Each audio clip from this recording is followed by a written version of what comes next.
వచ్చే నెలలో జరిగే బ్రిక్స్ సమ్మిట్ అమెరికాకి దడపుట్టించనుందా? భారత్ వేదికగా అమెరికా ఆధిపత్యానికి బ్రేక్ పడబోతుందా అంటే అవును అనే సమాధానం వస్తుంది. బ్రిక్స్ సమావేశాల కోసం భారత్ ఇప్పటికే రష్యా, చైనాతో సంప్రదింపులు చేయగా రష్యా అధ్యక్షుడు తన రాకను కన్ఫర్మ్ చేశారు. మరోవైపు చైనా అధ్యక్షుడు షీ జిన్పింగ్ కూడా 400 మంది ప్రతినిధులతో భారత్ వస్తున్నట్టుగా నిర్ధారించారు. దీంతో సెప్టెంబర్లో జరిగే బ్రిక్స్ సమ్మిట్ కీలక పరిణామాలకు వేదిక కాబోతూ ఉండగా అమెరికాలో అలజడి ప్రారంభమైంది.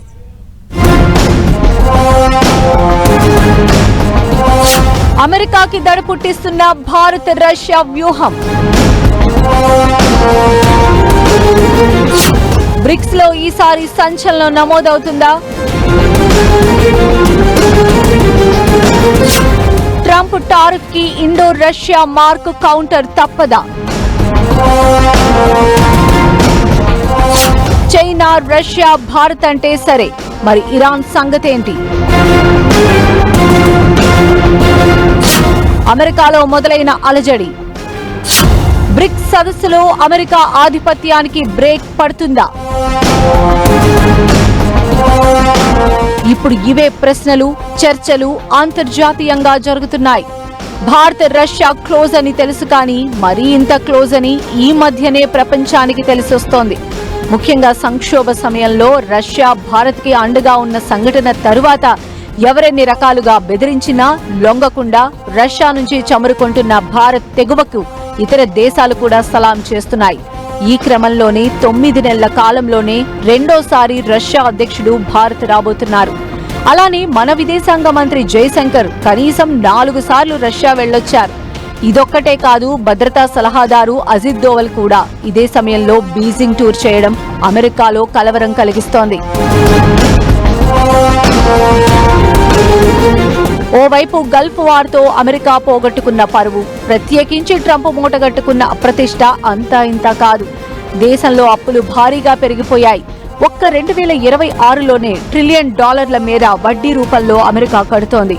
అందుకే టారిఫ్లు 50%, 100% పెంచేస్తూ ఇతర దేశాల నుంచి అమెరికా సొమ్ము చేసుకుంటోంది. అయినా కూడా సరిపోవడం లేదు. ఈ క్రమంలోనే బ్రిక్ దేశాలు అమెరికాకి పెద్ద షాక్ కనుక ఇస్తే అది అమెరికా ఎకానమీని మరింత దెబ్బతీయడం ఖాయం.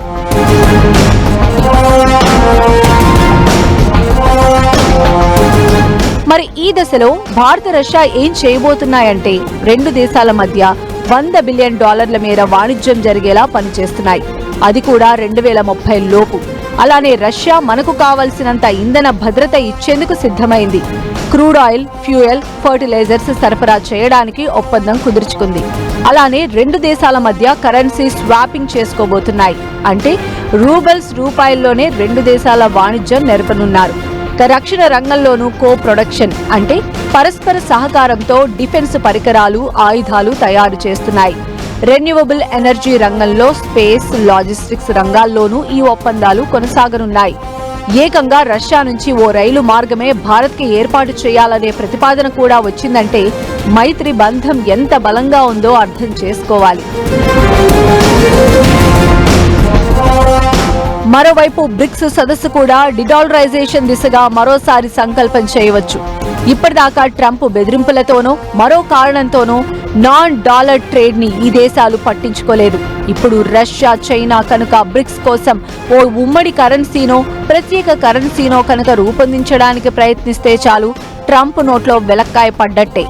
అయితే ఇక్కడ ఈ 3 దేశాలే కాదు, Brazil, Indonesia, UAE, south Africa కూడా ఇదే ఫూల్లో ఉన్నాయి. వీటికి తోడు ఇరాన్ కూడా బ్రిక్స్ సభ్య దేశమే. వీటిలో UAE ఇప్పటికే ఇరాన్ కి సన్నిహితంగా వ్యవహరిస్తోంది. రష్యా, చైనా సపోర్ట్ ఎటు ఇరాన్కే.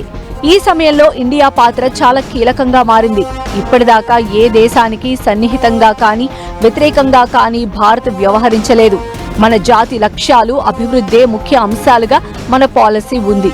ఈ కోణంలోనే రష్యాతో భారత్ తనకు ఎలాంటి షాక్ ఇవ్వనుందో అనే ఆందోళనలో అమెరికా పడిపోయింది.